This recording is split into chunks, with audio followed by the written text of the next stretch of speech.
Good morning again. Good morning. So, ayun, nasa cooking serye ulit tayo. So, magluluto ako today ng adobong pusit. So, preparing tayo. Nilinis ko na ito, ayan. May langaw. Hindi ko siya hinahati-hati actually. Hindi ko siya hinahati-hati kasi kami lang din naman ang kakain. So, preparing tayo ng bawang, luya. Gayatin lang natin ng maninipis yung luya. Kasi kinakain ko ang luya. Sa Ricardo. Para naman di sayang. Mahal din ang luya ha.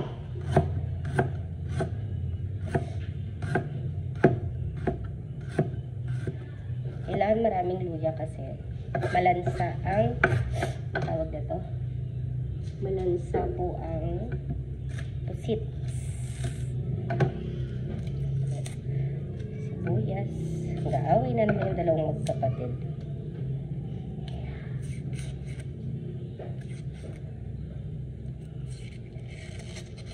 Away again.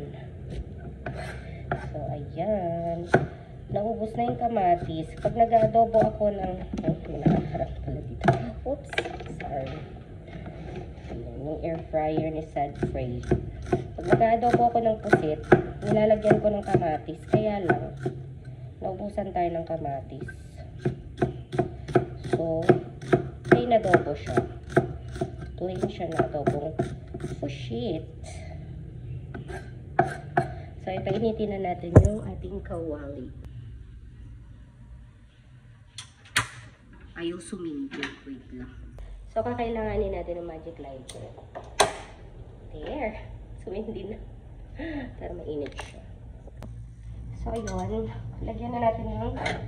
Actually, this is a coconut oil. Pero, pag ganito kasi na adobo, mas gusto ko ng butter.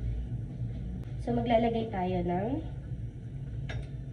margarine. Margarine ang gagamitin natin. Yan. Lagyan natin. Yan na yung pinakamantika natin.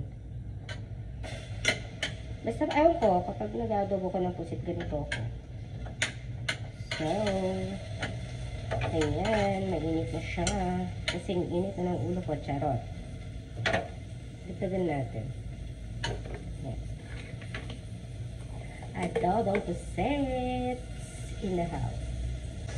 So, unahin natin yung luya kasi para aromatic yung ginger.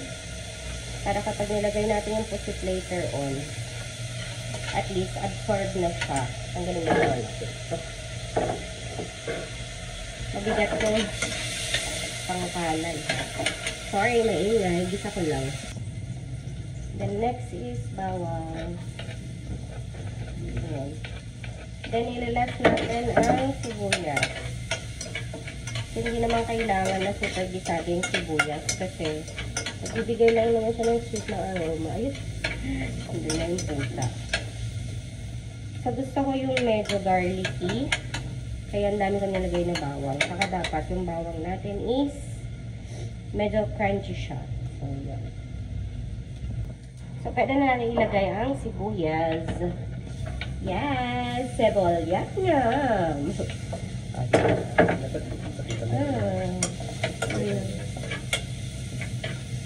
Oh, ayan.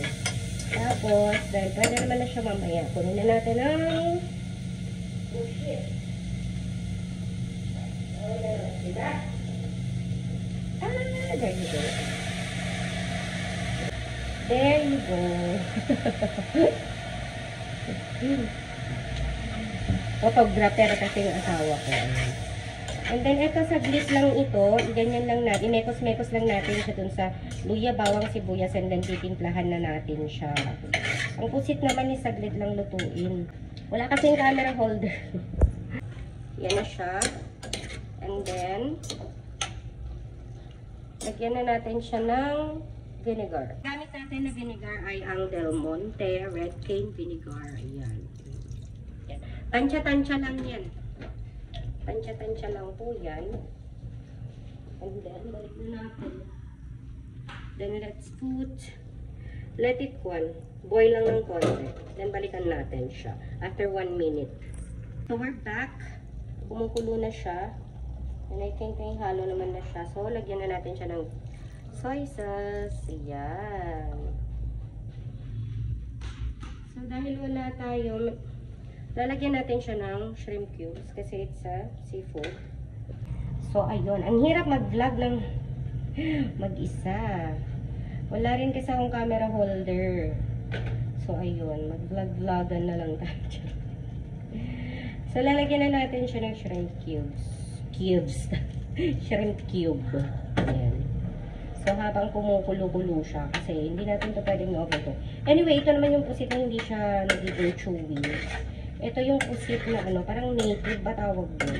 Yung may itlog. Itlog-itlogan. Then, next natin, since pa luto na siya, lalagay na natin ang konting oyster sauce. So, nasa inyo na yan kasi ako, tansya-tansya lang po ako. Tansya-tansya lang tayo. Ayan. Parang yung init ng ulo ko din. Tansya-tansya lang din. Charot. Napunta sa init ng ulo eh, no? Ayan. So, bigyan natin siya ng 2 minutes na kumulo. And then, paano na? Siyempre, takpan muna natin siya. Ayan. Oh, I forgot to put pala ng ano. Yan pala may pinaka-importante kasi mahilig ako dito. Pepper. Yan. Black pepper. Yan. Dami ko nilagay. So, ayun. Ano na tayo? Luto na to. I-off ko na siya. Sarap. Ayun, no? Sarap lang. Basta, para sa akin kasi mas masarap kasi kapag ano, butter yung ginamit. Pag sa mga seafood. So, tikman na natin. The moment of truth. Oh. Sarap. Tikman natin yung laman.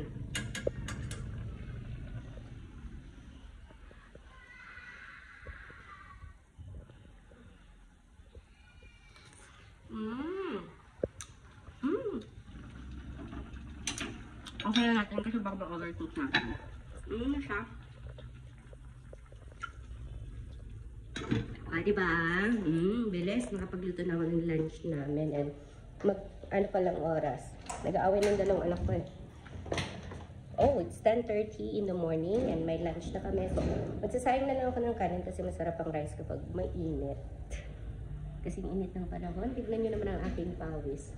So anyway, yun lang guys. Ingat kayo lagi and God bless everyone.